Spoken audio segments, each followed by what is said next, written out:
just to be in the presence of Barry Cryer. I mean, honestly, it is so exciting to be here. And Barry is completely marvellous. He channels Moses, George Ruby, and Kermit the Frog all at the same time. He is brilliant.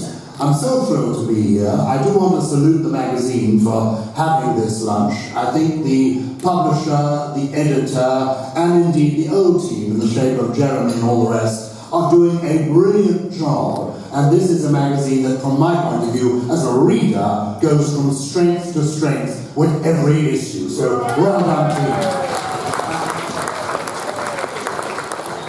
I'm happy to say that this building is now under new ownership since yesterday. Indeed, I believe they began serving the lunch yesterday and will still be serving it tomorrow. So if you haven't had yours, do stay around. It will eventually get to you. I love this building. I love its heritage. I love, in this room, mostly, I usually love what is above the table. The lovely ceiling, those glorious pictures here. I've been coming to this building, to Simpsons in the Strand, for a long, long time. The first time I came into this building was many years ago. I was a young producer in the theatre, and I was trying to persuade Sir Ralph Richardson to appear in a play. And he suggested that we have lunch here, downstairs, in the carvery. And so I arrived very excited to meet this great actor, Sir Ralph Richardson, who I knew was eccentric and I knew could be a little bit naughty, but I hoped, since I was giving him the lunch, I would have some of his attention. I had none of his attention. We sat at the same table, but he seemed to be fixated with a man he thought he knew across the dining room. He was waving at himself, saying, "Hello, hello, oh, hello, Stanley. Is that you, oh, Stanley Jackson?" And the man turned towards Sir Ralph. And Sir Ralph said, "Oh, Stanley, how you've changed. Oh, Stanley, where's that lovely head of ginger hair you used to have? You've gone all bald, Stanley. And your whiskers, you used to have lovely whiskers, you've shaved them all off. Oh, and Stanley, your face, it used to be lovely and round and roly-poly, and now it's all long and lugubrious. Oh, Stanley." At which point the man intervened to say, "I'm not Stanley Jackson." "Oh, changed your name as well, have you?"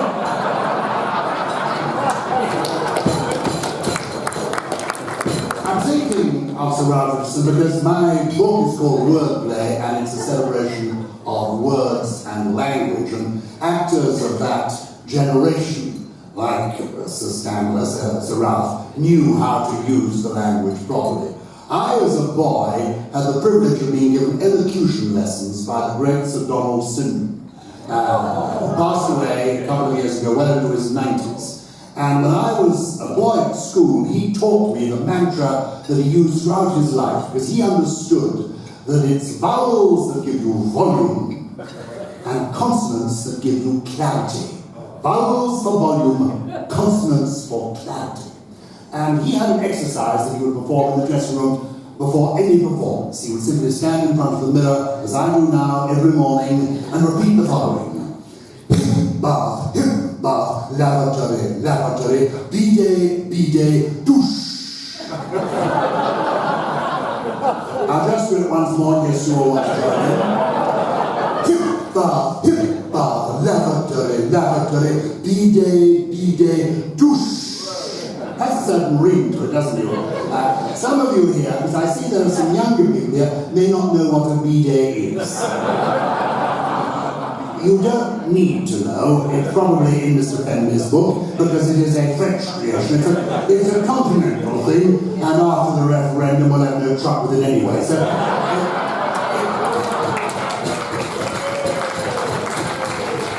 it's my rallying cry, as the English repent, ban the bidet. Totally useless. Though, if you don't know what it is, you don't really need to know what it is, but it became quite fashionable in the 50s and 60s to have one of these in your bathroom.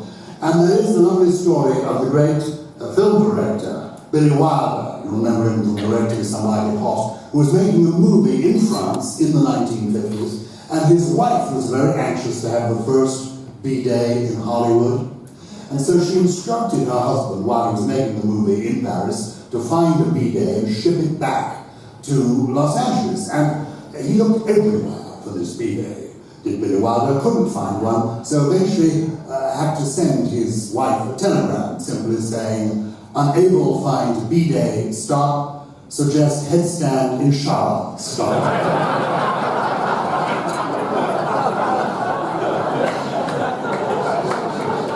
My book is full of stories about words and language. I love words. Words are what define us. Words are what make us human. As the great philosopher Bertrand Russell once said, no matter how eloquently a dog may bark, he cannot tell you that his parents were poor and honest. Only words can do that. Words do define us. People are, speaking of France and all things French, for me, George W. Bush is defined by the time that he said, the trouble with the French is they don't have a word for entrepreneur. I remember being at one of these lunches with the great John Prescott. I'm a fan of John Prescott. And he has a wonderful way with words. I mean, John Prescott manages to use the English language like a Rubik Cube. He just does extraordinary things with words. I don't know whether it was at this lunch, but I remember hearing John Prescott say, the green belt, it's a Labour idea, and we're determined to build on it. Winston Churchill said that in the long run, words are the only thing that live forever. And perhaps he's right. Words are the only thing that live forever. In 1588, Queen Elizabeth I, facing her troops at Tilbury in anticipation of the arrival of the Spanish Armada, said, although I have the body of a weak and feeble woman, I have the heart and stomach of a king, and of a king of England too. And as I said that, dancing around the room, there were several people finishing the sentence. You know those words, spoken in 1588, not written down, a speech given by English Queen 400 years later and more. In this room, those words still resonate. That is the power of language. And it is amazing to me that I can hear a woman's voice, Elizabeth I's voice speaking to me across 4.5 centuries, when I cannot hear a thing that is being said out of the television set that is 4.5 feet away. We have had the guy in, he has adjusted the sound box, he has moved the speakers, we cannot comprehend a word that is being said on the television. It is an absolute nightmare. I don't know, did any of you manage to, did you watch the thing last year, Wolf Hall? Yeah. Well, you won't have seen it, obviously, because it's all in the dark. You know, and if you understood it, you did better than I did. All the mumbling and muttering that went on, I did not understand a word. Fortunately, and I'm just giving you this as a tip, since some of us are oldies here, I've discovered the subtitles. And the subtitles told me, what you guys know, I was playing about the Zappa one day, the subtitles. So I got them up. I have not yet been able to get them off the screen. I'm waiting for the appropriate grandchild to come around. But there they are up there, and they are very helpful, because with the dramas, you do actually get the scripts, so you can actually follow what is going on. But with the news programs, it really is quite different, because it's done by a computer.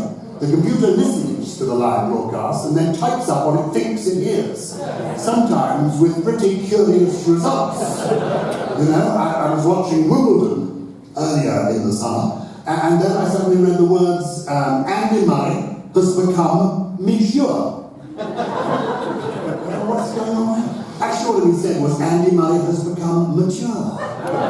It's 2 years ago, I was watching the funeral of Margaret Thatcher, which was held a couple of years ago in order that her children could push up the price of the clothes. And anyway, I was watching this program, and there I was, Zappa in one hand, Hanky in the other, watching this funeral.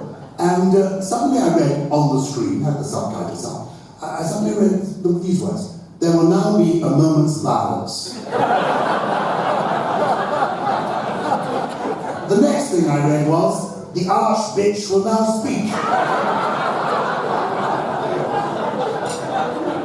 What it actually said was there will now be a moment's silence, the Archbishop will now speak.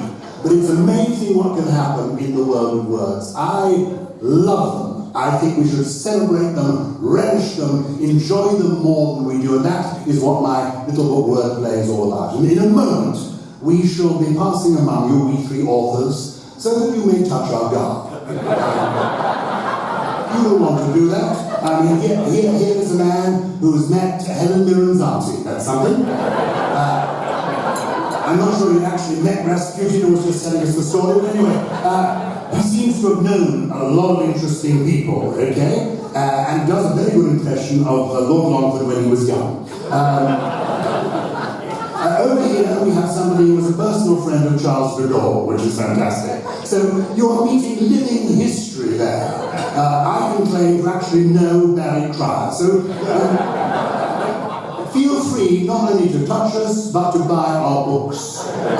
We would like that. We have children. My case, 6/7 grandchildren to support. I'm only still working in the desperate way that I am because I've discovered as the years go by that money is the one thing that does keep you in touch with your children. So feel free to buy the books. We'll write anything in them. I was in Scotland recently. J.K. Rowling, I wrote in every other book. I'm not proud. It was in Scotland too that I discovered the definition of a gentleman. A gentleman is somebody who knows how to play the bagpipes, but doesn't. I'm going to end, if I may, with a piece of poetry. Barry, who is an adornment to these lunches, if I may say so, has beautifully constructed little verses to introduce each of us speakers, which is fantastic. And I'm going to end with a short poem. One of the people that I celebrate in my book, and I'm delighted my two sisters are here today because they will have known my father and their father too, the same person. That's the line he took. My mother went along with it. What the hell? But he was born in 1910, and that means that he was brought up before the era of the Wii, before the era of radio, before the era of television. And he and his sisters and his brother, they grew up entertaining themselves with word games, with poems. So my father had in the rattle bag of his mind a raft of wonderful poetry that to the end of his day was a comfort to him and which he would recite at the drop of a hat.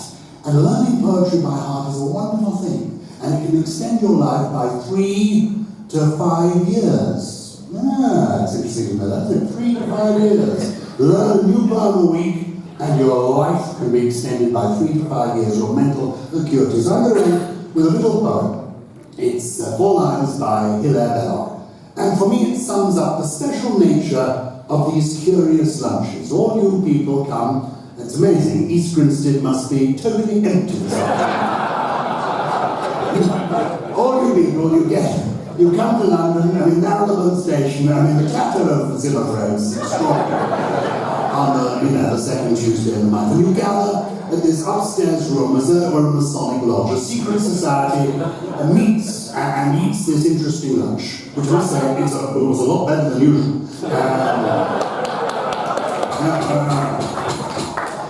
And why do you do it? I think because through this magazine we have found a curious friend that once a month flops through the letterbox, and actually when we open it there's always something intriguing. And in fact there's something on every page.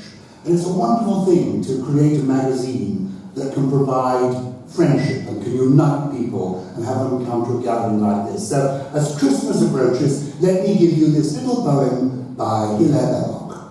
From quiet homes and first beginning, out the undiscovered ends. There's nothing worth the wear of winning, but laughter and the love of friends. Thank you for your laughter. The word of friendship.